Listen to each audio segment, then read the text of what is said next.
सादर जय श्री कृष्णा। मैं आचार्य रमेश चंद्र शुक्ला आपके समक्ष आज यूट्यूब चैनल के माध्यम से आने वाली 4 तारीख अर्थात 4 नवंबर को दिन बुधवार को करवा चौथ का व्रत आ रहा है। हिंदुस्तान की ही नहीं अपितु विदेश में रहने वाली भी भारतीय महिलाएं, हिंदू धर्म को मानने वाली महिलाएं अपने पति की दीर्घ आयु के लिए, परिवार की सुख शांति के लिए इस पावन व्रत को सभी महिलाएं करती है, करना चाहिए। कैसे करें उसकी विधि मैं आज आपको बतला रहा हूं। श्रवण करें और उस विधि से पूजन करें, पूर्ण लाभ होगा। बिना विधि के किया हुआ कार्य सिद्ध नहीं होता है। जैसे कोई बात ना सुनने से कहने वाले की मेहनत व्यर्थ जाती है। बीज अगर ठीक ना हो तो खेती का नाश हो जाता है, और अगर भोजन ना पचे तो स्वास्थ्य खराब हो जाता है। उसी तरह अगर विधि से कोई व्रत पूजन नहीं किया जाए तो करने का फल का नाश हो जाता है। इसलिए विधि से व्रत को करें। 4 नवंबर को आने वाली करवा चौथ 3 तारीख की रात्रि 12 बजे के बाद तारीख बदल जाती है। तो 3 तारीख की रात्रि को आप सुबह जब उठें तो सूर्य उदय के 1 घंटे 24 मिनट पहले आपको जाग जाना चाहिए। जाग कर और पृथ्वी माता को प्रणाम कर, हाथों के दर्शन कर और शौचादिक कर्म से निवृत्त होकर स्नान ध्यान करें, और फिर जो भी आपका क्रम है पूजन का वो करें। और पूजन क्रम करने के बाद आप हाथ में जल, अक्षत, गोल सुपारी, दक्षिणा रखकर और संकल्प करें। संकल्प किसी ब्राह्मण के द्वारा करवा सकते हैं। अगर वो ना कर सके तो स्वयं ही उस दिन की तिथि, वार बोलें और महीना बोलें और आपका नाम बोलें, आपका गोत्र बोलें और कहे कि मैं आज करवा चौथ व्रत करने के लिए संकल्पित हो रही हूँ। भगवान मेरे इस संकल्प की रक्षा करें। और वह संकल्प की सामग्री भगवान के समक्ष रख दें। रात्रि में उस दिन 8:17 पर चंद्रमा का दर्शन होगा।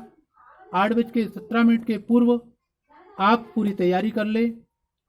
माता जी की मूर्ति, बालू, रेत और मिट्टी की मूर्ति निर्माण करें और उनका विधिवत तरीके से पूजन करें। पूजन के साहित्य में आपको क्या चाहिए वो आप ध्यान से सुनिए।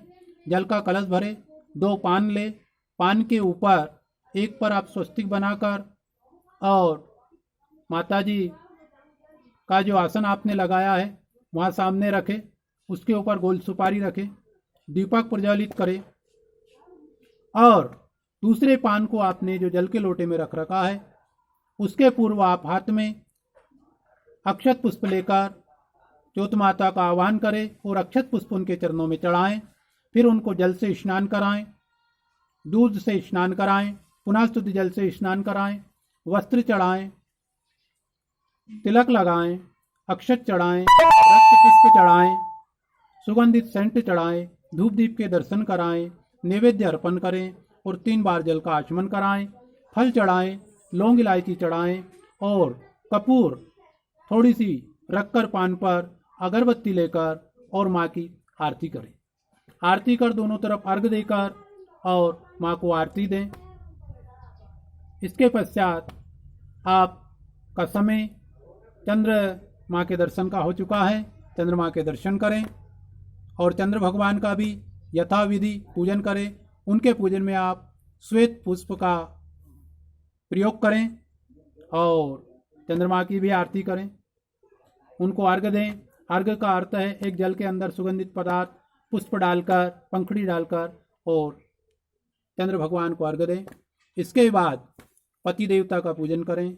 पति देवता के पूजन में कुछ महिलाओं ने आज परंपरा चला दी है कि चंद्रमा ही मानने लग गई है पति को। अच्छी बात है, चंद्र मानो, सूर्य मानो, आपकी समझ है, जो भी माने। पर उनके जो दिव्य आप दर्शन कर रही हैं वो दर्शन चलनी के अंदर ना करें। ये कौन सी परंपरा है? चलनी के अंदर तो उस बहन ने चंद्रमा को देखा जिसको कि धोखे से उसका व्रत तुड़वा दिया गया था। आप क्या धोखे से व्रत तोड़ना चाह रही है? ऐसा ना करें।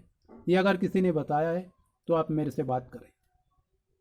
पति के साक्षात दर्शन करें, पति देवता को तिलक लगाएं, अक्षत लगाएं और उनका पूजन कर उनको कुछ मिठाई खिलाएं, चरण छूकर आशीर्वाद लें और वह पति देवता फिर महिला के लिए, अपनी पत्नी के लिए व्रत को जो है का पारण कराते हैं। अर्थात करवे से जल पिलाया जाता है, वो जल पीकर और व्रत को खोलने की आगे की जो विधि है वो आप करें। इस विधि से, इस साविधि से आप अगर व्रत करेंगी तो उसका आपको बिल्कुल निश्चित लाभ होगा, 100% लाभ होगा। सबके लिए हमारा आशीर्वाद। इस चैनल पर आप नए हैं, इसको सब्सक्राइब करें और इन बातों को, इस कथा को आप आगे तक पहुंचाएं। नेक्स्ट वीडियो में आपको कल करवा चौथ की व्रत की कथा का वीडियो भी आपको डाला जाएगा और उस कथा को भी आप सुने और कथा सुनकर और उस व्रत का पुण्य फल आप प्राप्त करें। जय श्री राधे, जय श्री कृष्णा, जय श्री राम।